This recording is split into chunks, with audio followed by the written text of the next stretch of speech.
ফায়ুতরাকু বিমাতারিকা মিন হাদিদ, লোহার হাতুড়ি দিয়ে এবার ওর পিটানো শুরু হবে। পিটাতে পিটাতে ওর গায়ের গোশত আর মাসেলগুলো থেতলে ফেলা হবে। ইয়কালু লিল আরদি ইলতাইমি, জমিনকে বলা হবে চাপ দাও। ফাতাখতালিফা আদলাউ, ওয়াল আয়াযু বিল্লাহ। কবরের এক পাশের মাটি আরেক পাশের মাটি এমন ভাবে চাপ দিবে, ডান পাশের পাঁজরের হাড় বাম দিকে ঢুকে যাবে, বাম দিকের হাড়টি ডান পাশে এসে যাবে। ওর চিৎকারে পুরো কবরস্থানটা থারথার করে কাঁপবে। ওরে বাঁচানোর তখন কেউ থাকবে না। ওর ক্ষমতা, ওর দাপট, ওর হুঙ্কার, ওর অহংকার ওরে বাঁচাতে পারবে না। চিল্লায় বলেন ঠিক কিনা? হাত্তা সা, কিয়ামত পর্যন্ত, কিয়ামত পর্যন্ত এই দুর্বিষহ জীবন সময় তার কাটতেই থাকবে। আল্লাহ, কবরের এই আযাব থেকে তুমি আমাদেরকে বাঁচাও। মাটিতে আমাদেরকে শোয়াই লাগবে, ঠিক কিনা? একদিন মাটির ভেতরে হবে ঘরে, মন আমার কেন বান্ধ দালান ঘর। প্রাণ পাখি উড়ে যাবে পিঞ্জর ছেড়ে, ধরা ধামে সবই রবে তুমি যাবে চলে। বন্ধু বান্ধব যত, মাতা পিতা দ্বারা সুত, সবই হবে তোমার পরে। মন আমার কেন বান্ধ দালান ঘর, একদিন মাটির ভেতরে হবে ঘরে। মন আমার কেন বান্ধ দালান ঘর। চিল্লায় বলেন ঠিক কিনা? চলে যেতে হবে। দালান ঘর, বাড়ি ঘর, টাকা পয়সার জন্য পাগল হয়ে থাকি আমরা, কিন্তু এটা আমার আসল ঘর নয়। যেই গোসলখানাটারে আমি এত সুন্দর করে টাইলস করে ইটালিয়ান ফিটিংস দিয়ে বানালাম, আমার জীবনের শেষ গোসলটাকে ওই গোসলখানায় হবে? কথা বলেন। যেখানে লাশ ধোয়ায় ওইখানে আমার গোসল হবে, এগুলো আমরা ভাবতে চাই না। কবরের জীবনটা আসল জীবন। বিশ্বনবী দোয়া করতেন, আল্লাহুম্মা ইন্না নাউযু বিকা মিন আযাবিল কবর। আল্লাহ, আমি আপনার কাছে কবরের আযাব থেকে পানাহ চাই, কবরের আযাব থেকে বাঁচতে চাই। এই কবরের মধ্যে অনেক ফিতনা হবে, অনেক সুয়াল হবে। কবরে প্রশ্ন আছে না নাই? কথা বলেন। প্রথম প্রশ্ন জিজ্ঞেস করা হবে, মার রব্বুক, তোমার রব কে? বলেন, আমাদের রব কে? ওমা দীনুক, তোমার ধর্ম কি? বিশ্বনবীর চেহারা দেখিয়ে বলা হবে, তারিফু মান হাযার রাজুল, এই লোকটারে চিনো? আমরা কি বলবো? আমরা চিনি, উনি আমাদের প্রিয় রাসূল মুহাম্মদুর রাসূলুল্লাহ সাল্লাল্লাহু আলাইহি ওয়াসাল্লাম। এরপরে জিজ্ঞেস করা হবে, এগুলো কোত্থেকে শিখলা? আমরা বলবো কোরআন থেকে। ফায়ুফসাহু লাহু কবরুহু ৭০ যিরাআন। সুন্দর সুন্দর উত্তর করতে পারলে আপনার কবরটারে ৭০ হাত লম্বা করে দেয়া হবে। ইফতাহু লাহু বাবুন ইলাল জান্নাহ, জান্নাতের দিকে একটা দরজা লাগিয়ে দেয়া হবে। ইউলবাসু মিন লিবাসি আহলিল জান্নাহ, জান্নাতীদের পোশাক পরিয়ে দেয়া হবে। জান্নাতের পোশাক কেমন হবে জানেন?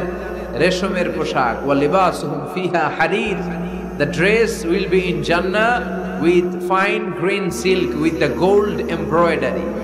জান্নাতে যারা থাকবে তাদের পোশাক হবে পাতলা সবুজ রঙের রেশমের কাপড়ের পোশাক, যেটার মধ্যে গোল্ডের, স্বর্ণের ডিজাইন করা, এমব্রয়ডারি করা থাকবে। ওই পোশাক পরিয়ে দেওয়া হবে। আর বলা হবে নাম কান্নাউমিল আরুস, বাসর রাতে জামাই যেমনি আনন্দে ঘুমায় তুমিও ঘুমাও। দুনিয়াতে অনেক কষ্ট সহ্য করছো, দুনিয়াতে পুলিশের দৌড়ানি, র্যাবের দৌড়ানি, আছে না নাই? ইসলামের পক্ষে যারা কথা বলে নিজ এলাকায় পরবাসী, আছে না নাই? আহা, মামলা হামলা, ঝক্কি ঝামেলা ঝুঁকি একটার পর একটা, তার পিছু ছাড়ে না। সে ঘুমাইতেও পারে নাই। চিল্লায় বলেন ঠিক কিনা? আনন্দের ঘুম আমরা সেদিন দেব ইনশাআল্লাহ। ঘুমেন না? নাম কানাউমিল আরুস, বাসর রাতে বর যেমনি কনেকে নিয়ে ঘুমায় ঘুমাও। দুনিয়াতে ঘুমাইতে পারো না, দুনিয়াতে খালি দৌড়াইছো। কি করছো? দৌড়ানির উপরে ছিল। আজকে দৌড়ানি নাই, আজকে দৌড়ানি হবে ওই দলে। কথা কন। যারা ইসলামের পক্ষে ছিল না, আজীবন ইসলামের বাঁশ দিয়েছে, আজকে ওদেরকে বাঁশ দেওয়ার পালা। সেদিন হিসেব উল্টে যাবে। কথা বলেন। এবার ওদেরকে প্রশ্ন করা হবে, তুই ক মার রব্বুক? কয় আমি জানি না। কি জানোস? কয় কিছুই জানি না। কি যে জানি না ওইটাও জানি না। দ্বিতীয় প্রশ্ন, ওয়ামা দীনুক, তোর ধর্মের নাম কি? কয় জানি না। ফেরেশতারা কয় আর প্রশ্ন বাকি একটা, তারপরে আঙ্গ খেলা শুরু। ওমান হাযার রাজুল, do you know this person? দেখো তো এই লোকটার চিনা চিনা লাগে কিনা। কয় না, চিনি না, আমি কিচ্ছু জানি না, আমি কিচ্ছু মনে করতে পারছি না, খালি আমি মদ খাইতাম আর চিয়ার্স করতাম, এটা মনে আছে। আমি ইসলামের বিরুদ্ধে দৌড়াতাম, ইসলামের পক্ষের শক্তির উপর হামলা চালাতাম, এগুলো মনে আছে। কোরআনের বিরুদ্ধে ছিলাম, ইসলামের বিরুদ্ধে ছিলাম, বিশ্বনবীর বিরুদ্ধে ছিলাম, বিশ্বনবীর বিরুদ্ধে আমি বিষোদাগার করতাম, ইসলামের বিরুদ্ধে আমি জনপ্রচারণা চালাতাম। আজীবন আমার জীবনটারে আমি কাটিয়েছি ইসলামের বিপক্ষে। সুদ, ঘুষ, দুর্নীতি, যৌতুক, মদ ছিল আমার নিত্য সঙ্গী। আমি কিচ্ছু মনে করতে পারছি না, আমার ধর্ম নাই, আমার কিছুই মনে নাই। ফেরেশতারা বলবে ঠিক আছে, এবার আঙ্গ খেলা শুরু। ফায়ুতরাকু বিমাতারিকা মিন হাদিদ, লোহার হাতুড়ি দিয়ে এবার ওর পিটানো শুরু হবে। পিটাতে পিটাতে ওর গায়ের গোশত আর মাসেলগুলো থেতলে ফেলা হবে। ইয়কালু লিল আরদি ইলতাইমি, জমিনকে বলা হবে চাপ দাও। ফাতাখতালিফা আদলাউ, ওয়াল আয়াদু বিল্লাহ। কবরের এক পাশের মাটি আরেক পাশের মাটি এমন ভাবে চাপ দিবে, ডান পাশের পাজরের হাড় বাম দিকে ঢুকে যাবে, বাম দিকের হাড্ডি ডান পাশে এসে যাবে। ওর চিৎকারে পুরো কবরস্থানটা থারথার করে কাঁপবে। ওরে বাঁচানোর তখন কেউ থাকবে না। ওর ক্ষমতা, ওর দাপট, ওর হুঙ্কার, ওর অহংকার ওরে বাঁচাতে পারবে না। চিল্লায় বলেন ঠিক কিনা? হাত্তা সা, কিয়ামত পর্যন্ত, কিয়ামত পর্যন্ত এই দুর্বিষহ জীবন সময় তার কাটতেই থাকবে। আল্লাহ কবরের এই আযাব থেকে তুমি আমাদেরকে বাঁচাও। সূরাতুল মুলক যারা নিয়মিত তেলাওয়াত করবে, আল্লাহর মেহেরবানিতে তাদের কবরে কোনো আযাব হবে না। করতে রাজি আছেন? কথা কয় না, করতে রাজি আছেন সবাই? বিষ্ণুই বললেন এখানেই শেষ নয়, আরো আছে। শাফাআত লি সাহিবিহা, এই সূরাটা কিয়ামতের দিন এই সূরা যে তেলাওয়াত করবে তার পক্ষে সুপারিশ করবে। কোরআন যদি আপনার বিপক্ষে আল্লাহর কাছে নালিশ করে, আপনার বাঁচার কোনো উপায় আছে? আপনার পীর সাহেব আপনারে বাঁচাইতে পারবে? তাইলে আপনার দলের নেতা, কথা কন, কেউ বাঁচাইতে পারবে আপনারে? কোরআন যেমনি আপনার বিরুদ্ধে দাঁড়ালে আপনারে বাঁচাতে পারবে না, কোরআন তেমনি আপনার পক্ষে দাঁড়ালে আল্লাহ আপনারে ফেলে দিতে পারবে না। কোরআন আপনার পক্ষে থাকলে আল্লাহ আপনাকে দয়া করবেনই। বিষ্ণু বলেছেন ইকরাউল কুরআন ফাইন্নাহু ইয়াতি ইয়াউমাল কিয়ামাতি শাফিআন লিআসহাবি। কোরআন তেলাওয়াত করো, কেননা কোরআনের তেলাওয়াত এটা কিয়ামতের দিন তোমার জন্য সুপারিশ হয়ে দাঁড়াবে। এজন্য বিষ্ণু বললেন যে ব্যক্তি সূরাতুল মুলক নিয়মিত তেলাওয়াত করবে, এই সূরাটা কিয়ামতের দিন ওই তেলাওয়াতকারীর জন্য আল্লাহর কাছে সুপারিশ করবে। এখানেই শেষ নয়, বিষ্ণু বললেন খাসামাত আন সাহিবিহা, এই সূরা যে তেলাওয়াত করবে তার পক্ষে আল্লাহর সাথে এই সূরাটা দাঁড়িয়ে তার পক্ষ নিয়ে আল্লাহর সাথে তর্ক করবে, ঝগড়া করবে। আল্লাহ তুমি ওরে জান্নাত দিবা না কেন? ওরে মাফ করবা না কেন? তুমি না গফুর, তুমি না গফফার, তুমি না রহিম, তুমি না রহমান, তুমি মাফ করে দাও। ও মিয়া, সুপারিশ করতেছে কে? সূরাতুল মুলক। সুবহানাল্লাহ কইবেন না? কতক্ষণ এই তর্ক আল্লাহর সাথে সে চালাবে? হাত্তা আদখালাহুল্লাহুল জান্নাহ, যতক্ষণ না আল্লাহ তার জান্নাতে না ঢুকায়। এখানেই শেষ নয়, বিষ্ণু বললেন মান ক্বারাআ বিহা ফি লাইলাতিন ফাকাদ আকসারা ওয়া আতাবা, রাত্রি বেলায় যে সূরাটা তেলাওয়াত করবে পুরো রাতটাকে বরকতময় করে দিবে কে? এজন্য বিশ্বনবী বলেন আমি চাই আমার সব উম্মত এই সূরাটা মুখস্থ করে নেক। আমার চাই আমার ছোট বড় আবাল বৃদ্ধ বনিতা সব উম্মতের হৃদয়ের মধ্যে এই সূরাটা গাঁথা থাক, মুখস্থ থাক, হিফজ করা থাক। আমরা বিশ্বনবীর উম্মত না? কথা কন। নবীর এই আশাটা আমাদের পালন করার দরকার আছে না নাই? আমরা কি পারি না এই সূরাটা মুখস্থ করে রাখতে? মাত্র 30 আয়াত, প্রতি মাসে কয়দিন? প্রতিদিন এক আয়াত করে মুখস্থ করলে লাগে কয়দিন? প্রতিদিন এক আয়াত করে মুখস্থ করলে 30 দিনে এই সূরা মুখস্থ করতে রাজি আছেন? সবাই রাজি আছেন তো? মনে থাকবে? নেক্সট টাইমে নেক্সট ইয়ারে আসলে জিজ্ঞেস করবো যে সূরা মুলক মুখস্থ হয়েছে কিনা। হ্যাঁ, মনে থাকবে তো? আল্লাহ তুমি তৌফিক দাও। এই সূরাটা পড়লে আল্লাহ আপনার দৃষ্টি শক্তিকে খুলে দিবে। আপনার চোখের সামনে কোনো পর্দা থাকলে পর্দাটা সরে যাবে। আপনি আল্লাহর মাহাত্ম্য বুঝতে পারবেন, আপনি আল্লাহরে চিনতে পারবেন, আপনি আল্লাহর অস্তিত্ব টের পাবেন। সুবহানাল্লাহ পড়েন। অনেকেই বলে যেটা দেখি না তা মানি না। যারা স্রষ্টাকে বিশ্বাস করে না তারা বলে আনসিন ইজ নাথিং, যেটা দেখা যায় না এটা বিশ্বাস করি। নাস্তিক্যবাদের ছড়াছড়ি আছে না নাই? বাগেরহাটে কোনো নাস্তিক নাই মনে হয়, কথা কন। আছে আছে আছে। এত দাড়ি টুপি এগুলার ভিতরে ঢুকে কেমনে? ওগুলা পিছনে পিছনে থাকে, এগুলা আজীবন পিছনে পিছনে থাকবে। কথা বলে। ইয়াং যুবক যারা আছে তোমরা একটা বই পড়বে, প্যারাডক্সিক্যাল সাজিদ, একটা বই আছে বাজারে, নাস্তিকদের বিভিন্ন প্রশ্নের জবাব। এই বইয়ের লেখক খুব ভালো করে ওই বইতে তিনি তুলে ধরেছেন। লেখকের নাম আরিফ আজাদ। এটা পড়লে শিক্ষিত যারা, তাদের মনের মধ্যে এই ঘুরপাক করা প্রশ্নগুলোর উত্তর তারা পেয়ে যাবে। বইয়ের নাম প্যারাডক্সিক্যাল সাজিদ, আরিফ আজাদের লেখা। তো তার পাশাপাশি এই সূরাটা পড়লেও আমরা জানতে পারবো, কারণ এই সূরাটা হচ্ছে দি সূরা is an eye opener for us all. আমাদের সবার চোখ খুলে দিবে এই সূরাটা। আমাদের ঘুমন্ত বিবেককে জাগিয়ে তুলবে এই সূরাটা। যারা বলে যে স্রষ্টাকে দেখা যায় না, তাদের জন্য এই সূরাটা একটা মেডিসিন। আল্লাহ কেমন যেন এই সূরায় বলতে চায়, ওপেন ইউর আই। তুমি তোমার চোখ খোলো না একটু। You must find your god. তুমি তোমার আল্লাহরে খুঁজে পাবা। আপনি আকাশের দিকে তাকান, বাতাসের দিকে তাকান, জমিনের দিকে তাকান, আল্লাহরে খুঁজে পাবেন। সাইয়েদনা ইব্রাহিম তারার দিকে তাকালেন, বললেন মনে হয় এটাই আমার রব। পরে দেখে তারা নাই, কয় না না, আমার রব তো আমার ছেড়ে চলে যেতে পারে না। সাইয়েদনা ইব্রাহিম চাঁদ দেখলেন, পূর্ণিমার চাঁদ দেখে ভাবলেন তাহলে এটা তো তারার চেয়েও বড়, মনে হয় এটা আমার রব। পরে দেখলেন চাঁদও নাই। সাইয়েদনা ইব্রাহিম কয় আমিও আপনার লগে নাই। এরপরে সূর্য উঠলো, গগন বিদারী সূর্য পুরো জমিনটারে আলোকিত করে ফেললো। উনি বললেন হাদা আকবার, সূর্য অনেক বড়, তাহলে এটা আমার রব। পরে বিকেল বেলা যখন সূর্য ডুবে যায়, সাইয়েদনা ইব্রাহিম কয় না, আমার রব তো আমার ছেড়ে কোথাও চলে যেতে পারে। তখন তিনি চিন্তা গবেষণার মধ্য দিয়ে মহাসত্যের খোঁজ পেলেন। সুবহানাল্লাহ পড়ে। মহাসত্য হচ্ছেন একজন, চিৎকার করে বলতে হবে তিনি কে?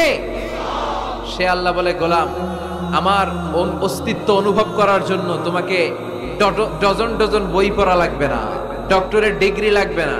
তুমি আমার সৃষ্টি করা এ বসুন্ধরার দিকে তাকাও, এই গাছপালা নেয়ামত রাজির দিকে নজর বুলিয়ে তাকাও। তুমি সাগর দেখো, তুমি পাহাড় দেখো, তুমি ঝর্ণা দেখো। ঝর্ণার কলকল আওয়াজের ভেতরে আমি আল্লাহরে খুঁজে পাবা। কথা কর। ঝর্ণা দেখছেন কেউ কোনোদিন? বাগেরহাটে আছে? কোথায় যেয়ে দেখছেন? সিলেটে, হিমছড়িতে। আহা, ঝর্ণার সামনে দাঁড়ালে বোঝাই যায় একজন এটাকে নিয়ন্ত্রণ করছে। একজন আছে, একজন থাকা লাগবে, একজন থাকা চাই, যাকে ছাড়া মহাবিশ্ব এত সুন্দরভাবে চলতে পারে না। সাগরের দিকে তাকান। কক্সবাজারে গেছেন আপনারা? আহা, কি ক্ষুদ্র আমি, কি তুচ্ছ আমি, কি নগণ্য আমি। যখন আমার অলমোস্ট প্রতি সপ্তাহে কক্সবাজারে ফ্লাইট থাকে, আমার কক্সবাজারে অনেক প্রোগ্রাম থাকলে আমি বিকেলে আগে সাগরের সামনে চলে যাই, নিজে যে কত ছোট এটা দেখার জন্য। বঙ্গোপসাগরের সামনে দাঁড়ালে আয়রে নিজের কি এতিম লাগে, কি ছোট্ট আমি, কি সাগরের তর্জন গর্জন। হিমছড়িতে যখন যাই, সিলেটের মাধবকুণ্ডে যখন যাই, মালয়েশিয়াতে মাঝে মাঝে যাই, ক্যামেরন হাইল্যান্ডে কিছু ওয়াটারফল আছে। আল্লাহু আকবার। এই ঝর্ণার আওয়াজের মধ্যে মনে হয় যেন আল্লাহর জিকির শোনা যায়, ঠিক কিনা? ঝর্ণা ঝর্ণা ঝর্ণা রে, বলনা বলনা বলনা রে, কার বিরহে পাগল পাড়া তুই, কার মিলনে ফুল ফসলে ভরার তোর দুকুল বই, কার মিলনে ফুল ফসলে ভরার তোর দুকুল বই। ঝর্ণা ঝর্ণা ঝর্ণা রে, বলনা বলনা বলনা রে, কার বিরহে পাগল পাড়া তুই। সুবহানাল্লাহ পড়ে। ঝর্ণার দিকে তাকালে, আকাশের দিকে তাকালে, বাতাসের দিকে তাকালে আকাশের রব আল্লাহর অস্তিত্ব সেখানে আছে না নাই? চিল্লায় বলেন আছে না নাই? এই জন্য নাস্তিকদের যুক্তিগুলো খোড়া যুক্তি। তারা বলে আনসিন ইজ নাথিং, যেটা দেখি না ওইটা মানি না। এরকম কিছু গাধা আছে না নাই? হাদারাম, উল্লুক্কা পাঠা, যেটা দেখি না ওইটা মানি না। আচ্ছা বলেন তো, আমরা কোনোদিন আমেরিকা দেখছি সরাসরি? কথা কয় না। টিভিতে দেখছি, বইতে দেখছি আমেরিকার ছবি, কিন্তু সরাসরি এটা আমেরিকা দেখছি, তাই বলে আমরা আমেরিকা মানি না? কথা বলেন। নাস্তিক যারা কথা বলে এরা বাতাস দেখতে পায়? উত্তর দেন, বাতাস দেখা যায়? তো নাস্তিকের যারা দল, নাস্তিকের গোষ্ঠী, ওরা কি বাতাসকে মানে না? Why do you believe on that? Why do you believe on air in the atmosphere? বায়ুমণ্ডলে যে বাতাস আছে এটা কেন মানো? বাতাস তো দেখো না। কে কারো যখন মাইগ্রেনের পেইন হয় মাথায়, আমার প্রচন্ড ব্যথা, আপনারা কি দেখতে পাচ্ছেন ব্যথাটা? কিন্তু মাথায় যে ব্যথা হয় এটা আপনারা মানেন না, নাস্তিকেরা মানে না। তাহলে ওদের যুক্তির কোনো গ্রাউন্ড আছে? কোনো গ্রাউন্ড না। যেটা দেখা যায় না এটা নাকি ওরা বিশ্বাস করে না। আল্লাহ বলেন সৃষ্টির দিকে তাকা, নজর করে দেখ, আমি আল্লাহর নিদর্শন আছে। সুবহানাল্লাহ পড়েন। নাস্তিকদের কিভাবে আপনি বুঝাবেন? একটা ঘটনা বললে চমৎকার বুঝতে পারবেন। কুফা নগরীতে এক নাস্তিক ছিল, সে এরকম বলতো, যেটা দেখি না ওইটা মানি না। সবাই বলে আমাদের একজন ইমাম আছে, ওনার নাম নু'মান ইবনু সাবিত, উনি তোমারে দেখায় ছাড়বে আল্লাহরে। সে বলে তাই? তাহলে ডাকো তো, তার সাথে আমি তর্ক করব। অ্যাপয়েন্টমেন্ট দেওয়া হলো জুমার পরে ঠিক ভর দুপুরে 2টায়। নু'মান ইবনু সাবিত ওনার আসল নাম, ওনার লকব হচ্ছে আবু হানিফা। ইমাম আবু হানিফারে ছিলেন না? ইমাম আল আ'দাম। উনি আল্লাহর পক্ষে নাস্তিকের সাথে লড়বেন, আর নাস্তিক আল্লাহর বিপক্ষে লড়বে। সময় দেয়া হয়েছে জুমার সালাতের পর ভর দুপুরে 2টা। ঠিক সময় নাস্তিক এসেছে, হাজার হাজার মানুষ এসেছে, আসে নাই ইমাম আবু হানিফা। নাস্তিক তো রেগে মেগে আগুন, আমার সময় দিয়ে উনি আসে নাই কেন? আসে না কেন? আধা ঘন্টা, 1 ঘন্টা, 1.5 ঘন্টা চলে যায়, আসে না। প্রায় 2 ঘন্টা পরে ইমাম আবু হানিফা দৌড়ে দৌড়ে আসলেন। নাস্তিক বলে আপনার তো সময়ের কোনো জ্ঞানই নাই, আপনার সাথে কোনো তর্ক চলবে না। ইমাম আবু হানিফা বললেন ইনদি উযর, আই হ্যাভ অ্যান এক্সকিউজ, আমার একটা এক্সকিউজ আছে। কি এক্সকিউজ? সাইয়েদনা ইমাম আবু হানিফা বললেন, আমি যখন ঘর থেকে বের হই, এই পথে আসার সময় আমাকে একটা নদী পার হতে হয়। কি পার হতে হয়? আজকে যে দেখি নদীর সামনে কোনো নৌকা নাই, মানুষ নাই, কেউ নাই, কেউ নাই। হঠাৎ দেখলাম নদীর পাশে বিশাল একটা বড় গাছ, গাছটা এমনি এমনি 2 ভাগ হয়ে গেল। গাছ থেকে এমনি এমনি কাঠ আর তক্তা বের হয়ে গেল, তক্তাগুলো এমনি এমনি জোড়া লেগে নৌকা হয়ে গেল। ওই নৌকা এমনি এমনি নদীর মাঝখানে এসে পড়লো, আর আমি উঠে বসলাম। মাঝি ছাড়া, লগি বৈঠা ছাড়া নৌকা আমারে এক টান মেরে নদীর ওপার নিয়ে গেল। এই কাজগুলো হতে হতে 2 ঘন্টা লেগে গেছে। কয় ঘন্টা? নাস্তিক কয় তবে ইমামের মাথা খারাপ। নাস্তিক কি বলে? তোদের ইমামের মাথায় সমস্যা। ইমাম আবু হানিফা বললেন, আপনি এই কথা বললেন কেন? আমার মাথা ঠিকই আছে, আপনি আমার গালি দেন কেন? নাস্তিক বলে এমনি এমনি গাছ ভেঙে 2 ভাগ হয় নাকি? এমনি এমনি করাত ছাড়া গাছ কেটে তক্তা বানানো যায় নাকি? এমনি এমনি মিস্ত্রি ছাড়া তক্তা লাগিয়ে নৌকা হয়? এমনি এমনি মাঝি ছাড়া নৌকা চলে নাকি? সাইয়েদনা ইমাম আবু হানিফা বললেন, এই তো আপনি লাইনে চলে আসছেন, এখন আপনারে বুঝাইতে খুব সুবিধা হবে। এমনি এমনি নৌকা হয় না, তক্তা হয় না, এমনি এমনি গাছ কেটে 2 ভাগ হয় না, তাহলে আকাশটা কেমন করে এমনি এমনি হলো? এই জমিনটা কেমন করে এমনি এমনি হলো? দ্বিপ্রহরের জলজলের সূর্যটা কেমন করে প্রতিদিন দিনক্ষণ টাইম ঠিক করে সকালে পূর্ব দিক থেকে উঠে পশ্চিম দিকে ডুবে যায়? কেমন করে আকাশ থেকে বৃষ্টি নামে এমনি এমনি? কেউ যদি এটা না করে এমনি এমনি কেমন করে পৃথিবী সৃষ্টি হয়? নাস্তিকের ঘুমন্ত বিবেক এবার জাগ্রত হয়েছে, এবার সে চোখ মেলে তাকিয়েছে। সেজন্য এই পৃথিবীতে এখন নতুন এসেছে, সে নতুন করে আবার পৃথিবী দেখতে লাগলো। তাই তো? সুবহানাল্লাহ কইবেন না? তাই তো? এমনি এমনি তো কিছু হতে পারে না। There should be someone who is controlling everything. একজনকে থাকাই লাগবে যিনি মহাবিশ্ব নিয়ন্ত্রণ করছে। চিল্লায় বলেন, যিনি কে? নাস্তিক অবাক, তাই তো, আসলেই তো আমি একটা বোকা, আসলে আমি হাদারাম, আমি তো এইভাবে কখনো ভাবি নাই। ও ইমাম, আপনাকে শুকরিয়া, আপনার হাত দেন, আপনার হাতে চুমু খাই, আপনার হাতে হাত রেখে আমি শাহাদা বাক্য পাঠ করতে চাই, আপনি আমারে পড়িয়ে দেন লা ইলাহা ইল্লাল্লাহ মুহাম্মাদুর রাসূলুল্লাহ। কালিমা পড়ে মুসলমান হয়ে গেলেন। আল্লাহু আকবার। এজন্য নাস্তিকদের সাথে ওয়াজাদিলহুম বিল্লাতি হিয়া আহসান, হিকমতের সাথে কথা বলতে হবে। প্রজ্ঞার সাথে যদি আপনি একটা ভ্যালিড গ্রাউন্ড উপস্থাপন করতে পারেন, নাস্তিকরা আপনার সামনে দাঁড়াতে পারবে না। চিল্লায় বলেন ঠিক কিনা? এই নাস্তিকদের জন্য অনেক দিক নির্দেশনা, ডোজ, মেডিসিন আল্লাহ সূরার ভেতরে দিয়েছেন। সূরাটার নাম সবাই বলতে হবে। সবাই বলেন, সবাই কইছেন? সূরার নাম সূরা মুলক। চিল্লায় বলেন কি নাম? সূরাতুল মুলক। আল্লাহ শুরু করছেন, তাবারাকাল্লাযী বিয়াদিহিল মুলকু ওয়া হুয়া আলা কুল্লি শাইইন কাদির। সুবহান সেই সত্তা যার হাতে ক্ষমতা আর তিনি সব বিষয়ের উপরে ক্ষমতাবান। পড়েন সুবহানাল্লাহ। তাবারাকাল্লাযী, সুবহান সেই সত্তা, বিয়াদিহিল মুলকু, যার হাতে সব ক্ষমতা, ওয়া হুয়া, আর তিনি, আলা কুল্লি শাইইন কাদির, সব বিষয়ে ক্ষমতাবান। তিনি কে? বিয়াদিহিল মুলকু, তার হাতে ক্ষমতা। চিল্লায় বলেন তো কার হাতে? নাকি আপনাদের হাতে? মাননীয় প্রধানমন্ত্রীর হাতে? আস্তে আস্তে যাও, তুমি তো পুরো মাইক নাড়ায় ফেলতেছো। ক্ষমতা কার হাতে? নাকি প্রধানমন্ত্রীর হাতে? র্যাবের প্রধানের হাতে? পুলিশ প্রধান? ডোনাল্ড ট্রাম্পের হাতে? ভ্লাদিমির পুতিনের হাতে? নরেন্দ্র মোদীর হাতে? কার হাতে? জোরে বলায় বিশ্বাস হয়? কিন্তু আমরা কিন্তু প্রায়শই বলি সকল ক্ষমতার উৎস জনগণ। এভাবে রাষ্ট্রীয়ভাবে কিছু কুফরি আমাদেরকে শিক্ষা দেওয়া হয়। চিল্লা এখন ঠিক কিনা? এটা রাষ্ট্রীয় কুফরি। সকল ক্ষমতার উৎস জনগণ নয়, সকল ক্ষমতার উৎস একজন। চিল্লায় বলেন তিনি কে? আপনি নিজের একটু নিজের জিজ্ঞেস করেন তো যে আপনার ক্যাপাসিটি কতটুকু? আমার ক্যাপাসিটি আসলে কতটুকু? আমি আসলে কদ্দুর করতে পারি, কদ্দুর ক্ষমতা আমার আছে?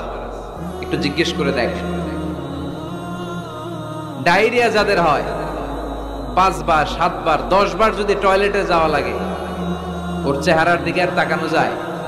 নিজেকে দিয়ে ভাবেন, যেদিন আপনার পেট মোচড় দিয়ে ডায়রিয়া হয়েছে, 7 বার 8 বার ইমোটিল ট্যাবলেট খাওয়ার পরে, স্যালাইন খাওয়ার পরেও ভালো হচ্ছে না, 10 বার 12 বার যেতে যেতে চেহারাটা সাদা হয়ে যাচ্ছে, গায়ে কোনো শক্তি নাই, এরপরে 3-4 জন কাঁধে করে টয়লেটে ঢুকায়, আছে না নাই? 10 বার 12 বার টয়লেটে গেলে আর কোনো শক্তি নাই, কই আই মরে যাইও, আই আর হাইতাম না রে, মাফ করি দে, এরকম হয় না? তখন ভয় লাগে, মনে হয় যে আমি আসলেই মরে যাব, সবার কাছে বিদায় নেয়, আমারে মাফ করে দাও, আমি হয়তো বাঁচবো না। কত লিমিটেড পাওয়ার আমাদের, কত দুর্বল। 5 বার টয়লেটে গেলে চেহারার দিকে তাকানো যায় না, চেহারা ভেস্কি মেরে থাকে এমনি। সে নাকি ক্ষমতার মালিক। আল্লাহ বলেন, ওয়া খুলিকাল ইনসানু দাঈফা, তোদেরকে আমি দুর্বল করে বানিয়েছি। শুধু আমরাই দুর্বল না, আমি দুর্বল, আমার বাপ দুর্বল, আমার দাদা দুর্বল, আমার 14 গোষ্ঠী দুর্বল। আমরা দুর্বলের ঘরের দুর্বল। সবল হচ্ছে একজন, তিনি কে? এজন্য সকল ক্ষমতার উৎস কোন দৃষ্টিতে, কোন যুক্তিতেই টিকে না যে সকল ক্ষমতার উৎস নাকি মানুষ। এই কথাটা যুক্তির আলোকে টিকে? সকল ক্ষমতার উৎস কে? কি ক্ষমতা আছে আমাদের? কোনো ক্ষমতাই নাই। আজকে কেউ যদি পেছন থেকে চিৎকার দিয়ে বলে, হুজুর প্যান্ডেলে সাপ, মজা করে বলছি, এতে অনেকে খুঁজতেছে কই সাপ, কই সাপ। দেখছেন ক্ষমতার মালিক নাকি আমরা? আর আসলে যদি 3-4টা সাপ ফস করে এদিক দিয়ে ফনা তুলতো, black mamba, king cobra, python, হ্যাঁ, এই সাপগুলো যদি ফস করে এখানে ঢুকতো, আপনাদেরকে খুঁজে পাওয়া যেত? এতক্ষণ স্লোগান চলে, এখন দৌড়। আসলে নাই? সাপ বাদ দেন, ভাউয়া ব্যাং চিনেন? অথবা কোলা ব্যাং? বাগেরহাটে কি বলে, কি করে? খালি লাফায়। 10টা ভাউয়া ব্যাং, 2টা স্টেজে আর 8টা প্যান্ডেলে ছেড়ে দেওয়া হলো, অবস্থাটা কি হবে জানেন? ভাউয়া ব্যাং আর কি লাভ দিবে? এর চেয়ে বড় লাভ দিবেন আপনারা?